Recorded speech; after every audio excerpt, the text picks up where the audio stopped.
Office থেকে কাজ শেষ করে হাতে ফুল মুখে হাসি দ্রুতই বাসার পথে ছুটলেন স্বামী।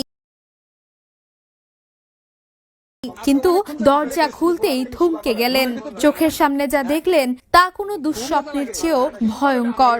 নিজের স্ত্রী অন্য এক পুরুষের সঙ্গে অন্তরঙ্গ অবস্থায়। রংপুরের পুকুরপাড় এলাকার 4 তলার মোড়ে ঘটে এমন চাঞ্চল্যকর ঘটনা। হতভাগা স্বামী বিশ্বাসই করতে পারছিলেন না, যাকে সারপ্রাইজ দিতে চেয়েছিলেন সেই স্ত্রী দিচ্ছেন তাকে জীবনের সবচেয়ে বড় আঘাত। খুব মজা লাগে। এরপর আশেপাশের কয়েকজন বাসিন্দা হইচই শুনে ঘটনাস্থলে পৌঁছান। মুহূর্তেই মোবাইল বের করে তারা দৃশ্যটি ধারণ করেন। সেই ভিডিওই পরে ছড়িয়ে পড়ে সামাজিক যোগাযোগ মাধ্যমে।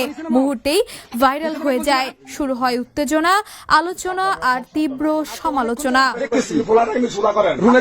স্থানীয়দের কেউ কেউ বলছেন দম্পতি দুজনকে সবসময় হাসি খুশি দেখতেন। কেউ ভাবতেও পারেননি তাদের সংসারে এমন বিশ্বাসঘাতকতার গল্প লুকিয়ে আছে।